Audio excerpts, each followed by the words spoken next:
The last 7 years or so, I've been sharing on my channel that oatmeal is just not a good breakfast if you're trying to achieve a weight loss goal. It can spike your blood sugar, lead to crashes, and get your body out of state of fat burning. And I still stand by that. Until recently when I did my high fiber challenge and I started having oatmeal at breakfast every morning. And after that experiment, my mind has changed a bit about oatmeal. Let's dive into it. My name's Autumn. I'm a certified clinical nutritionist with my master's nutrition human performance. On my channel, I share the science-backed and delicious information to help you achieve your weight loss and wellness dreams without counting calories. So if you're new here, make sure you subscribe. Today's video is also sponsored by Element, but more on them in a bit. Okay, so oatmeal across the board isn't necessarily still a great option. There's a lot of reasons why it does not work for a lot of people, especially if you're looking to achieve a weight loss goal. However, there are some caveats. And the first thing that you need to know is that how you cook it really matters, or really how you prepare it, because you can either cook oatmeal or you can soak oatmeal. Now, traditionally, oatmeal is cooked on the stovetop with some type of liquid, whether it be like almond milk or water or just regular milk. But then the other main method that you can use is soaking the oats in a liquid overnight, aka overnight oats, aka O-Nos. Now, as a kid, I always had the cooked version of oats. I didn't have overnight oats until I was in my mid-20s probably. And when I would have cooked oatmeal as a kid, it would always leave me feeling so hungry. I would get that standard blood sugar crash and I would get those mood swings. I would even get a little nauseous sometimes, which all are classic signs of a blood sugar crash. Now, as an adult over the last few months, and especially during that high fiber challenge that I recently did, I started using overnight oats, which is using that soaking method of oats. And there's two main things that happen when you soak it versus when you cook it. The first is how it impacts your blood sugar. When you cook oats, it actually breaks down the starches and makes them more digestible and makes it so that your body can absorb them quicker. That can cause a bigger spike in your blood sugar and therefore a bigger crash. Whereas when you soak the overnight oats, it preserves a lot of those starches and preserves more of that resistant starch, which then makes it so that it's digested slower, it's absorbed slower, and it's not going to cause as big of a spike or a crash of blood sugar, which is exactly what I experienced when I would have overnight oats during that fiber challenge. I was a lot more satisfied, I wasn't getting those crashes, and I was a lot less hungry too. But it also comes down to what I mix it with, which we'll get into in just a second. But the other main thing that happens when you soak versus when you cook oats is how it impacts the nutrients you're absorbing. There's anti-nutrients like phytic acid that are in oats. This phytic acid makes it really hard for you to actually absorb the minerals that are not only in the oats, but also in the food that you're eating the oats with, which can lead to poor nutrient absorption. It can lead to some gut health issues, but something kind of miraculous happens when you soak the oats versus when you cook them.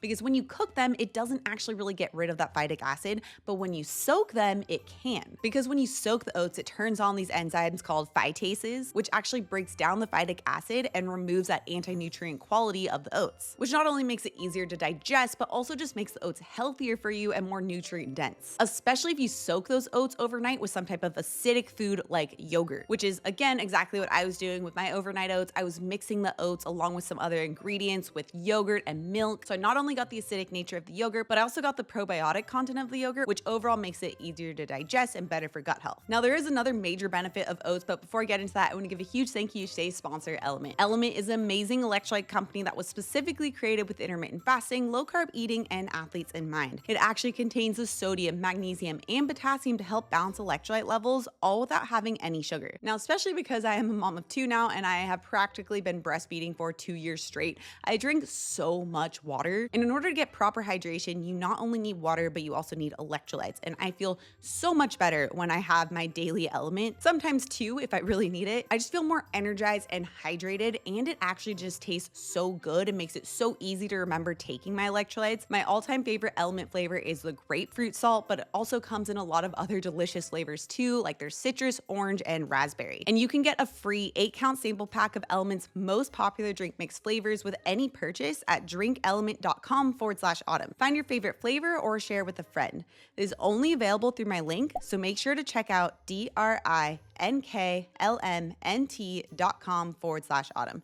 The link is also in the description down below. Okay, now the other major benefit is the beta glucan fiber. Now, oatmeal actually isn't super high in fiber in general. It does have some, but it's not like crazy high like chia seeds or edible basil seeds or even raspberries for that matter. But it is a great source of a specific type of fiber called beta glucan. This is a soluble fiber that has a lot of well-known health benefits. It helps to feed the good gut bacteria, which helps keep your gut healthy. But on top of that, by feeding the good gut bacteria, it also helps make you feel full and satisfied. And that's because when the gut bacteria munches on that beta glucan, it then triggers your body to release the satiety hormone GLP-1, which is that same hormone that a lot of the weight loss drugs like Ozempic are targeting, meaning it's a very, very strong satiety hormone. Helps make you feel really full and satisfied, all of which can make weight loss a lot easier naturally, while also still supporting overall health and gut health. But on top of that, fiber in general is so important for liver health and detoxification. Fiber helps with phase 3 liver detox, which is the part of liver detox when your body's actually getting rid of those processed toxins. If you didn't have that fiber, then your body would just reabsorb the toxins that it just processed. Fiber also helps to get rid of the excess cholesterol via the bile, so overall it has a ton of different health benefits. Without fiber, the liver, the gut, and even the heart health all could suffer, or at least not be optimal. All that being said, there's still some problems with oatmeal. It's not a superstar. There are definitely some people who need to be really wary of it, and you need to be consuming it the right way. First of all, there are still just people who will get blood sugar spikes regardless of what you're combining it with or how you're cooking it. Usually it's those who are insulin resistant or carb sensitive, so if that's the case, then you're probably just better off sticking with something like chia pudding. But if you're not insulin resistant and if you are active, then it could be part of your healthy lifestyle. And then there's how it's actually made, because this is also where people get into a tricky situation, because most people are just having cooked oats, which, as we already mentioned, that's going to cause a bigger blood sugar spike. But also they're usually just eating it on its own. Maybe they're adding in some fruit or some maple syrup or some honey, which is just adding like starches and carbs on top of each other, all of which is not great for stable blood sugar levels or satiety. Instead, we need to be combining oats with protein, fat, as well as additional sources of fiber to make it a balanced meal that is actually going to support your goals. So this is how I've been using oats. The first is that I soak it, I don't cook it. This is called overnight oats, or as my daughter says, Onos. And it actually is so much easier than just having cooked oats, because you can batch like a full week's worth in literally 10 minutes and have them all pre-made in the fridge. It's so fast, it's so easy, and it really simplifies your morning routine. And then the next step is adding in other high fiber foods. So each time I have it, I'm only using about 1/3 of a cup of oatmeal, and then I'm mixing it with other high fiber, high quality fats like chia seeds and cacao nibs. Sometimes I'm mixing in edible basil seeds, and then I'm adding raspberries. That helps to really bump up the fiber.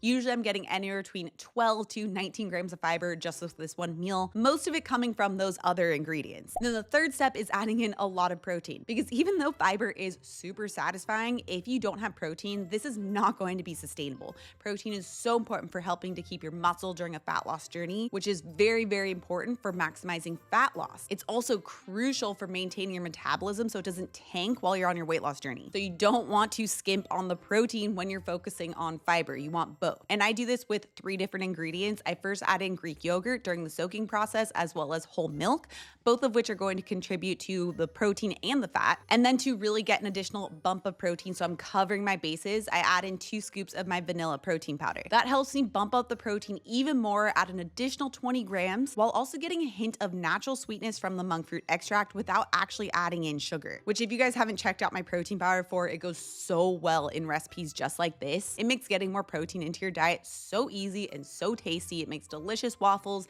and protein pancakes and chia puddings and oatmeal, or overnight oats rather, and of course protein smoothies. So if you want to check it out, I'll have it linked down description below. You can also find it popped up right here somewhere. And then the 4th step is that I add on berries to add sweetness. This keeps it really low sugar. It also adds in more fiber. And sometimes if I want more of a warming breakfast, I'll even saute blueberries before adding them on top, which helps to kind of heighten that natural sweetness the blueberries has, but also warms up the oatmeal after it's been soaked overnight. In fact, you guys need to check out my overnight oats recipe. It's so simple, so nutrient packed, and so high in fiber and protein. It's also been really helpful during my postpartum fat loss journey. So if you want to check out that recipe, I'll have it linked right up here. Also, if you're new to my channel and you love this science-backed information, make sure you subscribe right here. Come out new videos every Tuesday and Thursday. All right, guys, thanks so much for tuning in, and I'll see you in my next video.